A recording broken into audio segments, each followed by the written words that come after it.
Halo Sobat Mania, kembali lagi di BRC Official. Ada kabar menarik nih mengenai kekalahan Persija Jakarta di kandang PSM Makassar pada pekan ke-24 Liga 1 2024/2025. Ternyata mendapat sorotan tersendiri dari para fans Persib Bandung yang turut membanjiri Instagram Macan Kemayoran. Persija Jakarta bertandang ke markas PSM Makassar yang berpindah ke Stadion Kapten Iwayan Dipta, Bali, pada Minggu, tanggal 23 Februari tahun 2025, sore pukul 15.30 waktu Indonesia Barat. Pertandingan yang berjalan alot tersebut, akhirnya dimenangkan oleh PSM Makassar, atas Persija Jakarta. Kekalahan dari PSM Makassar tersebut, membuat Persija Jakarta, tertahan di peringkat keempat, klasemen sementara, Liga 1 2024 dengan koleksi 40 poin. Sedangkan PSM Makassar, merangkak ke peringkat ke-7, klasemen sementara, Liga 1 2024/2025, dengan torehan 36 poin.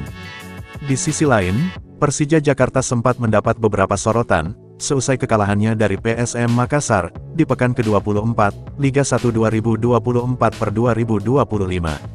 Lewat Instagram @persija, pada Minggu, tanggal 23 Februari tahun 2025, tampak kolom komentar Persija Jakarta, dipenuhi sindiran dari para fans Persib Bandung. Yang menyinggung hukuman, yang diterima oleh Beckham Putra, pasca pekan ke-23, Liga 1 2024/2025 kemarin.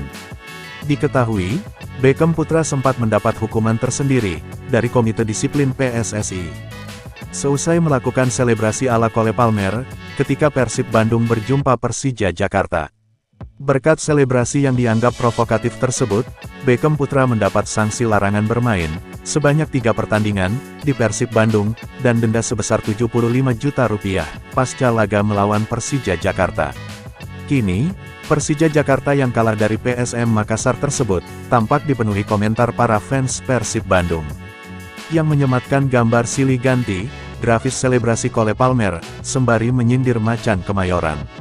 Pemain PSM selebrasinya aman kander, komentar akun @bandungfana. Haljeta lupa sungkem ke Babang Taulani, meles selebrasi, hati-hati lu, terdapat surat cinta, larangan main 10 pertandingan plus denda, tulis akun @adiljui. Haljeta selebrasinya berlebihan ga itu, ucap akun @eriktohi. PSM disangsi ga nanti, tadi udah selebrasi, kelakar akun @irwanjayadi 461. Usai kalah tisip dari pasukan Ramang, pelatih Persija Jakarta, Carlos Pena ungkapkan kekecewaannya, atas hasil yang diraih anak asuhnya. Saya sangat kecewa dengan hasil pertandingan tadi, ucap Carlos Pena, saat sesi konferensi pers, usai pertandingan, Minggu petang. Pelatih asal Spanyol ini mengaku, Persija menantang PSM Makassar, tanpa beberapa pemain penting. Gelandang Majiek Gajos, dan bek Rizky Ridho, harus absen karena akumulasi kartu kuning. Ditambah tenaga sang striker, Gustavo Almeida, tak bisa digunakan 100%. Top scorer Persija itu sakit, 2 hari terakhir. Ada virus di perutnya, sehingga hanya bisa dimainkan 25-30 menit pertandingan. Namun, kata dia, harusnya ini menjadi kesempatan bagi pemain lain, untuk bisa unjuk gigi. Secara garis besar, tidak dengan performa baik, ujarnya. Carlos Pena menyampaikan, Persija melawan PSM Makassar, dengan target menang. Mereka ingin memutus tren 4 pertandingan terakhir, tanpa kemenangan. Namun, justru kekalahan dialami. Carlos Pena mengaku, tak senang dengan lini serangnya, lantaran tidak bisa menciptakan banyak peluang, seperti di laga-laga sebelumnya. Ia pun berjanji, akan membenahi timnya lagi. Mereka tak ingin larut dalam kekalahan ini, dan berusaha bangkit, di 2 laga kandang mendatang. Kita harus bergerak ke depan, 2 laga home kita harus menangkan, kata pelatih berusia 41 tahun ini. Hal senada diutarakan bek Persija, Hansa Muyama. Ia kecewa dengan hasil kurang bagus, diperoleh Macan Kemayoran. Menurutnya, kedua tim sebenarnya bermain dengan imbang. Tapi timnya alami kecolongan, sehingga bisa dimanfaatkan Laskar Pinisi menjadi gol. Kita akan evaluasi ke depan. Kita harus bangkit. Perjalanan di Liga belum berakhir, masih panjang. Kita harus menatap ke depan, katanya.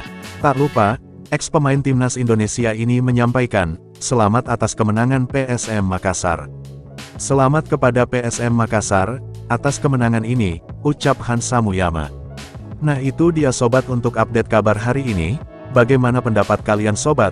Tulis pendapat kalian ya sobat, dan jangan lupa like, komen dan subscribe.